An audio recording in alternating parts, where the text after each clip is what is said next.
प्रयासों से, जैसे कि अभी आपने दिखाया योगा का कार्यक्रम दिया है, बच्चे को इसमें मेंटल और फिजिकल दोनों ही डेवलपमेंट रुक जाती हैं। मेंटली भी बावड़ा जिसको बोलते हैं, मानसिक मनोरोग चिकित्सक की ज़रूरत पड़ेगी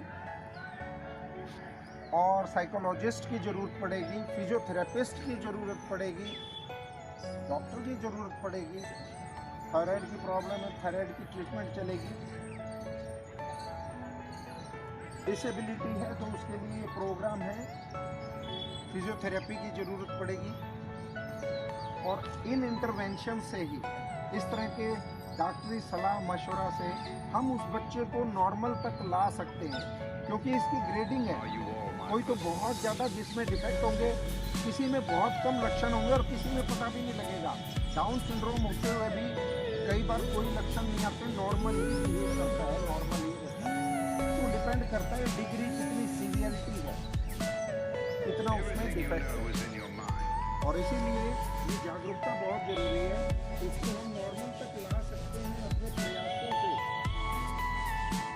साइकेट्रिस्ट की मदद से, साइकोलॉजिस्ट की मदद से, फिजियोथेरेपिस्ट की मदद से, पीडियाट्रिशियन की मदद से, और जब बड़ा हो जाए तो फिजिशियन, हार्ट की प्रॉब्लम है, कोई आँत की बीमारी है, आँत में रुकावट है, बहुत सारी प्रॉब्लम आ जाती हैं इन डाउन सिंड्रोम।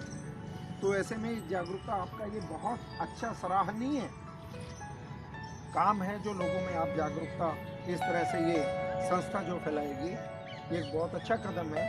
हम लोगों ने भी पहले नहीं सोचा था। इस तरह के जगह जगह पर इस तरह के कार्यक्रम होने चाहिए, ताकि उन बच्चों को, वो कोई अछूत बच्चे नहीं हैं, वो दिव्यांग नहीं है, उनको नॉर्मल बनाया जा सकता है, उनकी दिव्यांगता को कम किया जा सकता है जो हैंडीकैप्ड है। तो यही सारे प्रयास काम करेंगे और सब मिलजुल कर उस बच्चे को नॉर्मल, उस परिवार पे क्या गुजर रही है। अब आप पूछेंगे कि इसके कारण क्या है, क्यों होता है ये डाउन सिंड्रोम? इसका कोई कारण नहीं है। कोई भी खाने पीने का या किसी चीज का एक ही कारण है कि जब आजकल क्या है, शादी की उम्र, आजकल बच्चियां 35 साल से उम्र, ज़्यादा उम्र के जो हैं लोग जो शादी करते हैं, उनमें ये विकार ज़्यादा होना चाहिए, लेकिन देखा गया है उससे पहले ही हो जाता है। ना खाने पीने का फर्क है इस पे, ना किसी और चीज़ का। वो जो सेल डिवाइड कर रही है, कोशिकाएं डिवाइड, ये है डाउन सिंड्रोम का बच्चा। ये इस तरह के टिपिकल फ्लैट फेस, छोटी नाक, छोटे कान, छोटी गर्दन, और ये एक लक्षण है। और हाइपोथायराइड हो जाते हैं, थायराइड की कमी हो जाती है। तो ये बच्चों को नॉर्मल हम कर सकते हैं। पहले इनको अलग ट्रेनिंग दी जाती थी, इनको कॉमन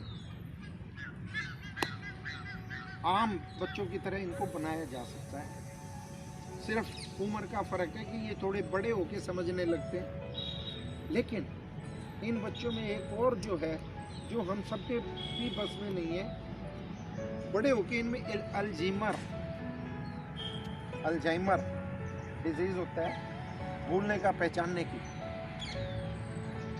वो हो जाता है कि पता न, आपने वो देखी होगी ब्लैक पिक्चर देखी थी अमिताभ बच्चन की, उसमें वो भूलने की बीमारी है अमिताभ बच्चन को,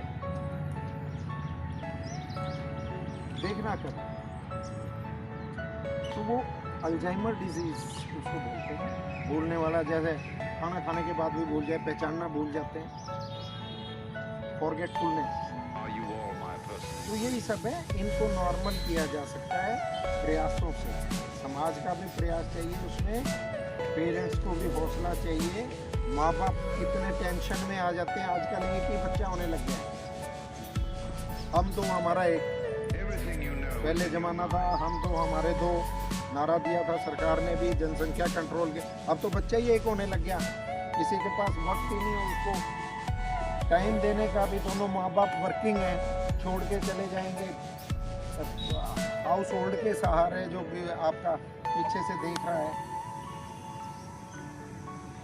तो ऐसे में परिवार भी टेंशन में आ जाता है। पहले बड़े परिवार होते थे, संयुक्त परिवार थे, अब न्यूक्लियर फैमिली होगी, एकल परिवार हो गए। तो ऐसे में इसमें समाज का बहुत बड़ा दायित्व है। उनको हौसला दें और ऐसे बच्चे नॉर्मल हो जाते हैं। और दूसरा, आज पानी का जल संरक्षण दिवस भी है। तो जल है तो कल है। और तीसरा बहुत ही जरूरी है, कोरोना दोबारा से आ गया।